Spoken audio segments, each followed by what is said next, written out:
Hey, what's up, guys? Welcome back to the channel. My name is Frank Mularcik, and it's yet again the end of a month, end of November yesterday. So, in this video, we're going to be looking at my dividend portfolio, taking a look at all the dividends we received and the buys I made this month, and just talking about my overall performance versus the market, and then touching on some things I want to improve upon moving forward, and kind of where I'm looking to take the portfolio moving into 2024 and beyond. So first, taking a look at our spreadsheet before we make any updates for the month of November, we can see we got some dividend increases this month, which is pretty exciting.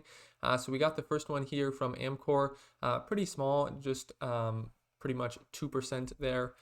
So not very significant, but definitely something nonetheless. The next one was from Aflac, which they announced maybe in October, I think.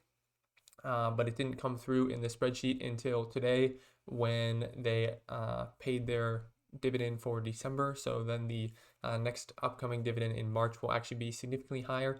So their raise was 19% to $2 per share annually, so 50 cents per quarter, which is pretty awesome to see.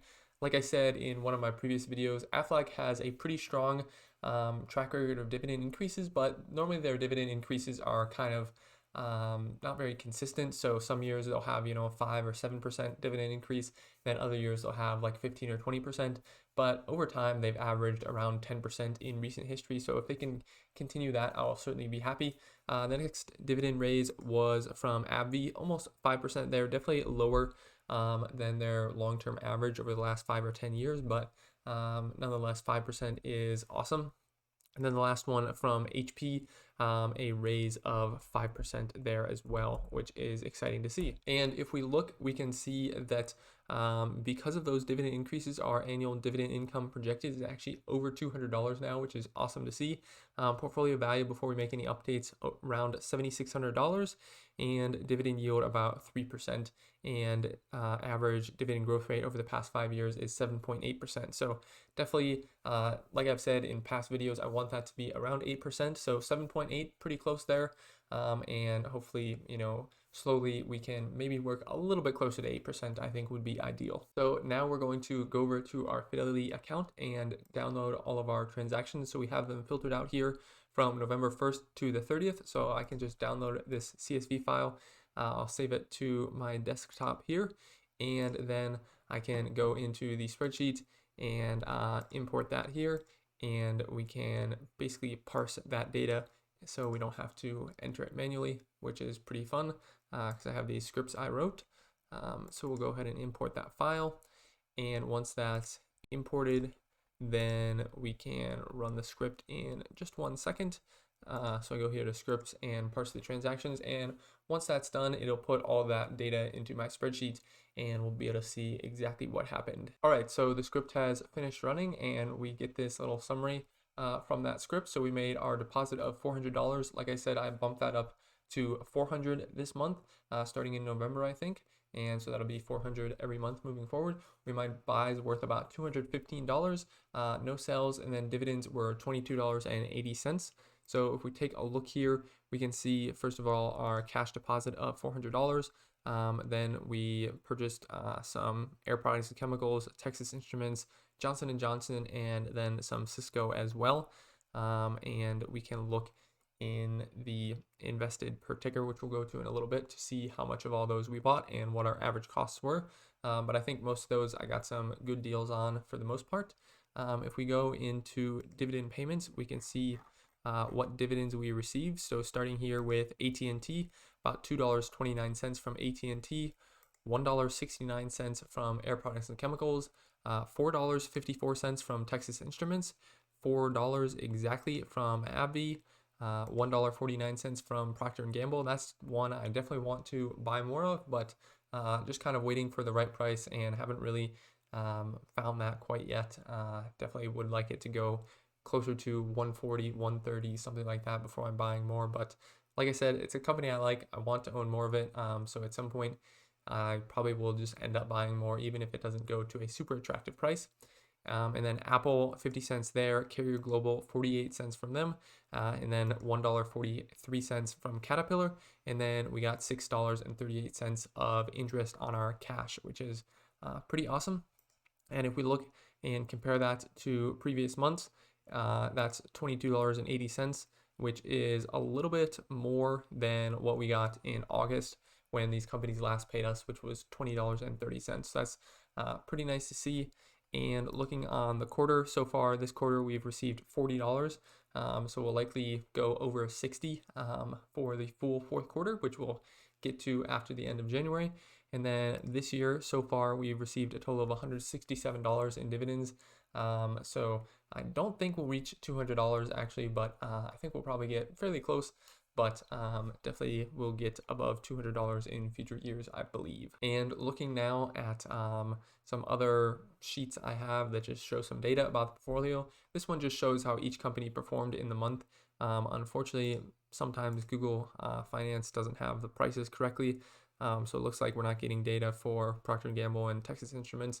But for the other companies, most companies were positive. Cisco, Air Products, Chemicals down about 5-7% there. And then at the top end, we had HP and JP Morgan up about 10, 11, 12%, which is pretty cool to see. And a few companies up near 9, 10%, Amcor, Apple, 3M, and Microsoft. So definitely a positive month for the portfolio overall, which is what we like to see. And on the other hand, sometimes we like to see negative months so that we can continue buying at a discount. And then looking at this tab, this is just the amount I invested in each company so we can kind of look at a consolidated view. So Cisco bought $20 at an average price just below $48 per share. And then Texas Instruments bought about $45 of that at an average price of $145, which I think is pretty awesome. That definitely brought my average cost down some. Johnson & Johnson bought about a third of a share there for a total of $50 at $150 per share, $149. And then Air Products Chemicals bought $100 of that at an average price of $255. They had earnings that really weren't that bad, but the stock dropped, 10 or 12%, I think, in one day.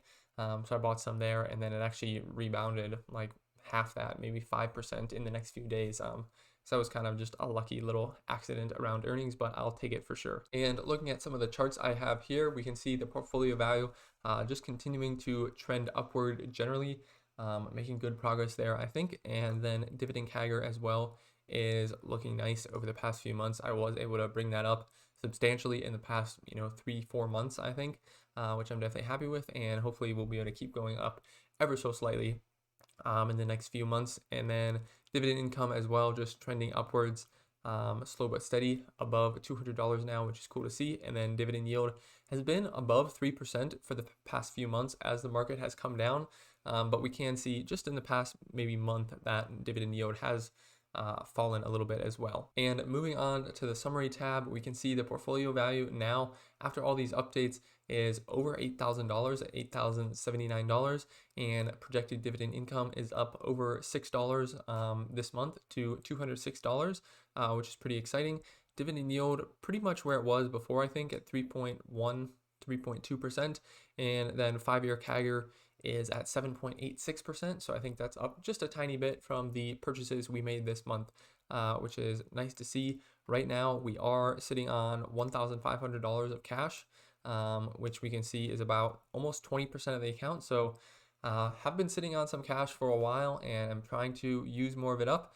Maybe I need to be more aggressive, but I also, don't want to be incredibly concentrated in some companies, and I just don't see a ton of good opportunities out there. So I'll continue waiting and deploying strategically as I can. This is the chart of equity by sector, and then over here is dividend income by sector. So the last metric I want to look at here is the actual performance for the portfolio and comparing that to the overall stock market.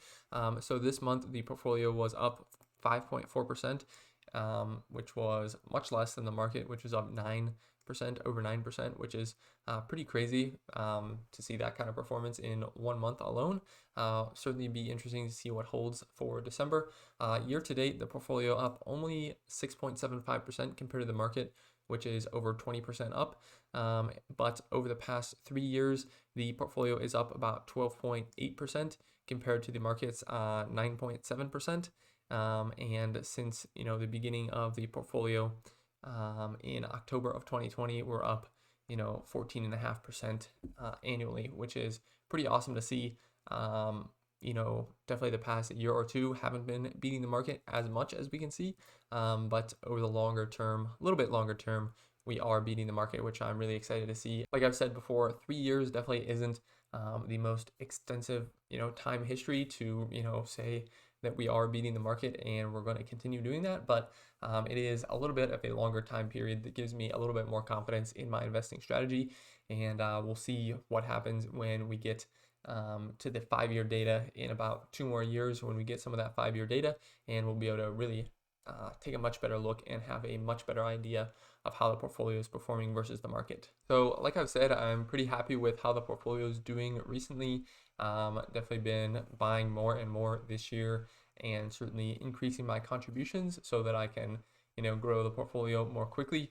I think at some point in time I said that the goal was to have the portfolio around $8,000 by the end of 2023, which was pretty much a doubling in 2023, and I'm pretty much there, which is good to see. Obviously, a lot of that is from the contributions I've made over the year, and not quite as much is from the actual returns of the portfolio, but there's definitely substantial returns from the portfolio. We've seen over $150 in dividends so far this year, which is, I would say, substantial compared to the $8,000 portfolio.